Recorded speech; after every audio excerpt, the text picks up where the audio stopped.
One day, as I was preparing dinner in the kitchen, I heard a strange noise from my daughter. Mom, oh no, this can't be, she exclaimed. I quickly turned off the stove and rushed to the dining table where she was sitting. What on earth is this? I gasped in shock. To my surprise, there was a wiretap device on the table. Who could have done this, and why? My name is Gwen, a 37-year-old housewife. I live with my husband, Oscar, and our daughter, Lynn. Mom, hurry up, Lynn urged. Okay, just a second, I replied, trying to calm my nerves. Lynn is a 10-year-old elementary schooler who loves swimming and never misses her weekly lessons. Watching her grow into a kind and cheerful girl fills me with joy. The three of us, my daughter, my husband, and I, get along very well and live happily together. But life isn't without its challenges. Our main problem isn't with each other, but with my husband's mother, my mother-in-law. She and my father-in-law live just a 15-minute walk from our house. My mother-in-law dotes on her son and has always been uncomfortable with the idea of him not living by her side. At one point, she insisted that we move in with her. She was relentless, but I was determined to maintain our family's independence. My husband, fed up with her constant interference, told her firmly that we couldn't live with her. However, my mother-in-law didn't give up easily and repeatedly insisted on moving in with us. To appease her, we eventually compromised by moving into a house within walking distance of hers. My father-in-law helped convince her, and for a while, things settled down. Even though we lived nearby, my mother-in-law continued to intrude on our lives. During the holiday season, we always had to visit her because of the proximity. Despite my husband and I trying to maintain our distance, she would use the neighbors to pressure us.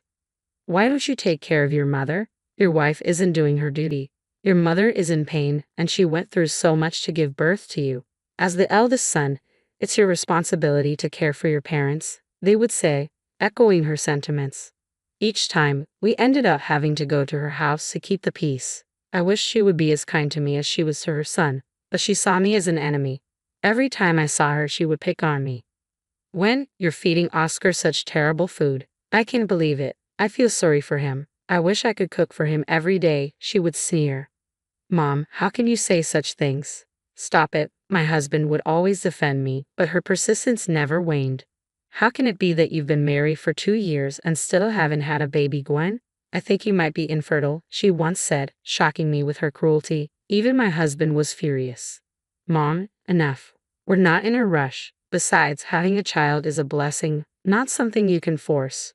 Don't assume Gwen is infertile based on your feelings. It could just as easily be me, he retorted, with my father-in-law backing him up. Oscar's right. You can't predict when you'll be blessed with a child. Don't look down on Gwen just because you had a baby early, my father-in-law added. My mother-in-law finally calmed down after their intervention, but the peace was short-lived. Soon enough, she resumed her bullying. When our daughter was finally born, my father-in-law was overjoyed to welcome his first granddaughter. I hoped that having a grandchild would soften my mother-in-law's attitude, but her reaction was far from what I expected. What? It's not a boy? Are you kidding me? It's your duty to give birth to a boy since you married the eldest son, she complained, completely disregarding the joy of the occasion. After all the pressure she had put on us to have a child, she now had the audacity to complain because our baby wasn't a boy. My husband and father-in-law were equally appalled by her behavior. It became clear that she simply disliked everything about me. As our daughter grew, my mother-in-law showed little affection for her, and Lynn, even as a child, sensed that her grandmother didn't like her. As a result, she became attached only to her grandfather. Seeing this, my mother-in-law's anger grew, and she began to treat both my daughter and me even worse. Despite Lynn being her son's child, my mother-in-law criticized her character, saying, even though she's Oscar's daughter, she's not of good character. The situation was heartbreaking, and I wondered how much longer we could endure her relentless negativity. I wondered if she was insinuating that Lynn only inherited my worst traits, or worse, that Lynn wasn't even Oscar's child. That was the final straw. Please don't make such accusations. I snapped at my mother-in-law. Lynn is Oscar's and mine. What kind of nerve do you have to say something like that? Oh, you're getting upset like that because you're hiding something, aren't you? She sneered, as if enjoying my anger. Stop it, I shouted. You've gone too far. We're leaving. My father-in-law was out shopping, and Oscar was in the other room on a work call. I quickly got Lynn ready, put on her shoes, and headed to the door. When Oscar noticed us leaving, he came over, surprised. What's going on? What's the matter?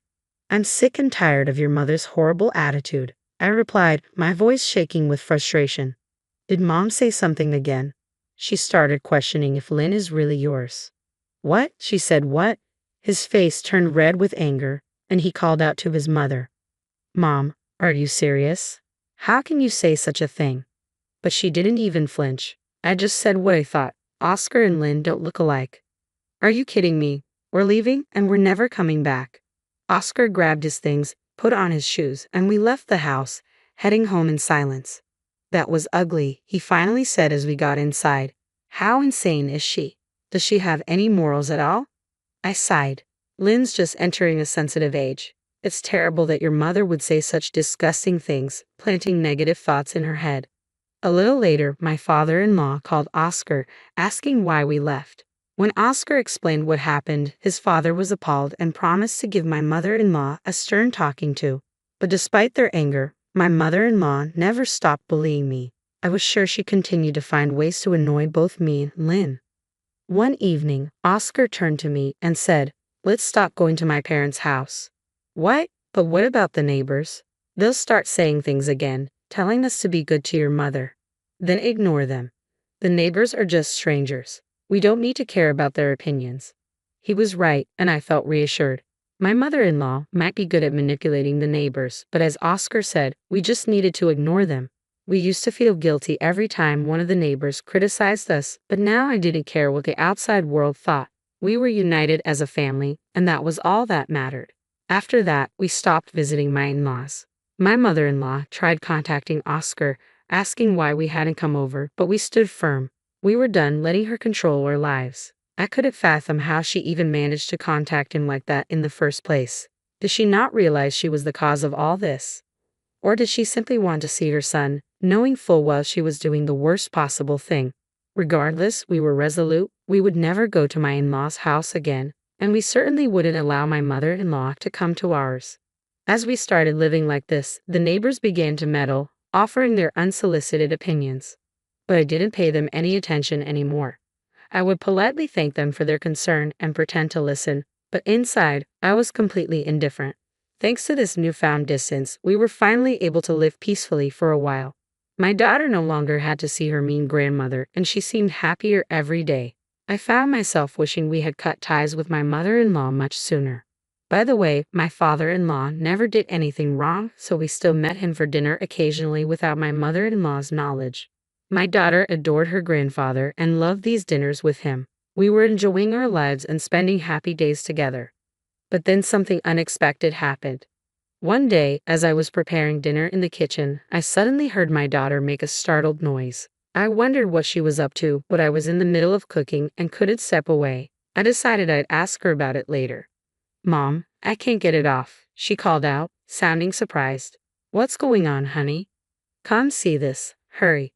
I'm putting the pot on the stove, just give me a moment. Please just come, she insisted. Sensing her urgency, I turned off the stove and hurried over to the dining table. What? What is this? To my shock, there was a wiretap sitting right there. Who did this, and why? I whispered. Mom, this can't be happening. My daughter was starting to panic. Quickly, I covered her mouth and typed a message on my phone. Don't say anything. We don't know who might be listening. She nodded silently, understating the gravity of the situation. There might be other wiretaps in the house, and we had to be careful. I stepped outside and called the police. When they arrived and conducted a thorough search of the house, I learned something truly shocking. They found one wiretap under the dining room table, another in our bedroom, and yet another in my daughter's room. We were horrified. We had no idea how long this had been going on, but someone had been eavesdropping on our private conversations at home. The police explained that the placement of the devices suggested it wasn't the work of an amateur.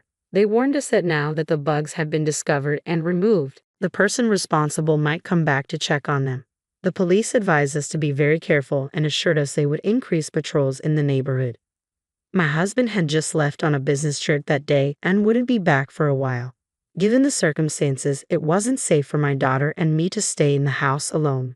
We decided to stay at my parents' house until my husband returned.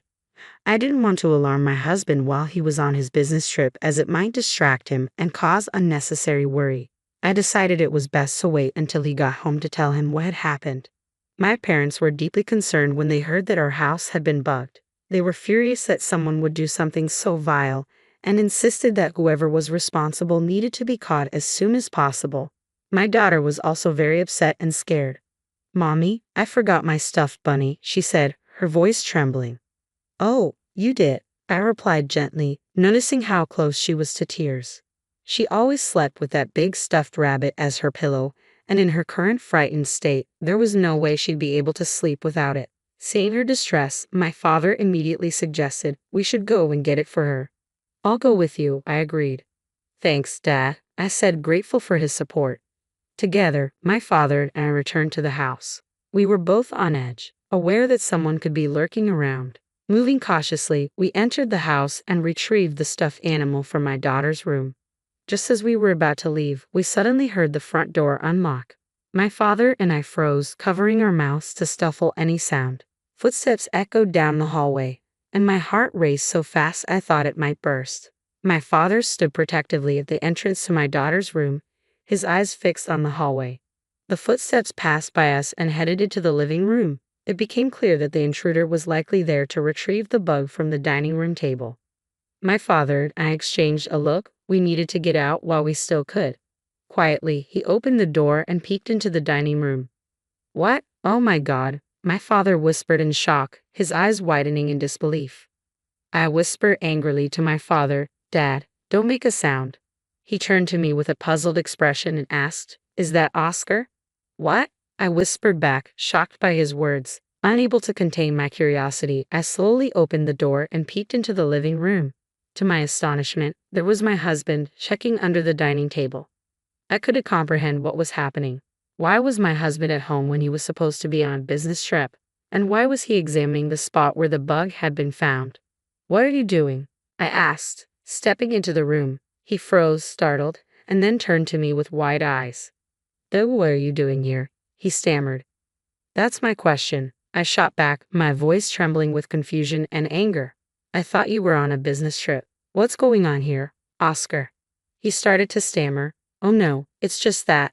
Before he could finish, the front door opened, and we heard a high-pitched, familiar voice.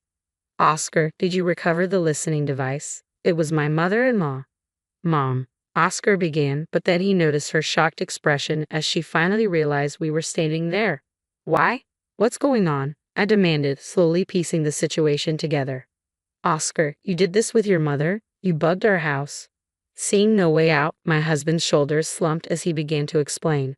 Because you're having an affair, aren't you?" "What?" I was utterly baffled. "What are you talking about?" "The neighbors. They said they saw you with some guy walking around, letting him into our house during the day, and even going into a restaurant together." I stared at him in disbelief. "What are you saying? I have no idea what you're talking about." "I kept getting reports of your supposed affair from different people, and I started to think you were being unfaithful," he admitted, his voice cracking. "Mom even said that Lynn and I don't look alike, so I talked to her about it. She convinced me to bug the house to get evidence of the affair.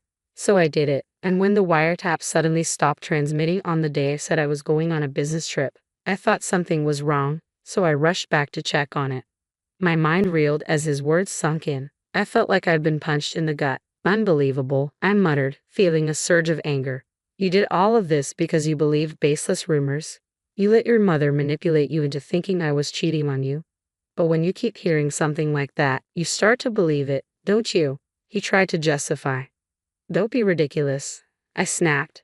"Do you really think I would do such a thing? If you can't trust me, why did you just hire a private detective or something?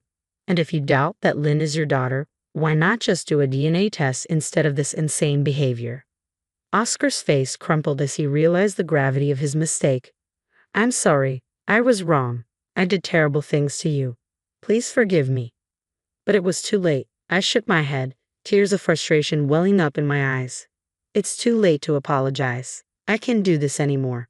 Let's get a divorce." "No, please," he begged, desperation in his voice.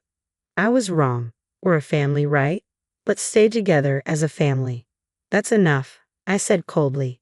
I'm so disappointed in you. I can't stay married to someone who so easily believes rumors. Just then, my mother-in-law interjected with a spiteful tone. Oscar, aren't you glad you're getting rid of this woman? I'm sure she's having an affair, even if she's hiding it. You should get rid of this woman and her daughter once and for all and find someone new, my mother-in-law spat out, even in the middle of such a tense situation. Before I could respond, my father stepped in, shielding me. Why would the neighbors lie like that? Did someone make them say it? What do you think? He stared intently at my mother-in-law. She flinched but quickly retorted, I don't know. Why should I know? My father didn't back down. If this is all based on lies, then it's a serious issue. My daughter could sue the neighbors for slander. That's right, he continued. Because of the neighbors' rumors, Gwen and Oscar's marriage is falling apart. Should we start telling them now that we're going to sue? My mother-in-law instantly panicked. That's too much. They were probably just joking. My father pressed on. A joke? That's even worse. They should be held accountable. Why not? You can't do that, she protested, her voice shaky. Why not? My daughter is being falsely accused of infidelity. People who spread lies like that should be punished, my father declared. He then turned to me. Gwen, let's go. I nodded, slipping on my shoes and heading for the door. But just as we were about to leave, my mother-in-law broke down, tears streaming down her face. It's me. I told her neighbors to give Oscar false information. I stopped in my tracks, shocked. I took off my shoes and turned back to face her. Is that true? She nodded, still on her knees. Yes. I thought that if Oscar divorced you for having an affair, he'd come back to live with me. Oscar's eyes widened in disbelief, and then his face twisted in anger. Mom, you've got to be kidding me. What were you thinking? Don't you feel ashamed? He turned to me. When I had nothing to do with this. It's all her. But I met his gaze coldly. No, Oscar, you're the one who bugged our house. I don't trust you anymore. Lynn and I are done with you. I'm divorcing you. With that, I left the house with my father, leaving both my husband and mother-in-law slumped on the floor, their faces pale with shock. Later, I went straight to my lawyer to begin divorce proceedings. I also confronted the neighbors, offering them a deal. In exchange for not suing them, they had to tell me every detail of what my mother-in-law had asked them to do. They confessed everything, confirming that she had orchestrated the entire scheme. As a result, the court accepted my claim, and I was awarded alimony and child support.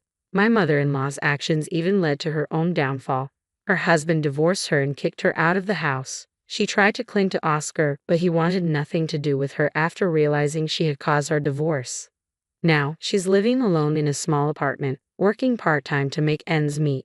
As for me, I got a new job and started working full-time. My parents helped me take care of Lynn, who has moved on from her father and is putting all her energy into swimming, something she's loved for a long time. I'm determined to work hard and build a good life for her, focusing on what matters most, her happiness and well-being.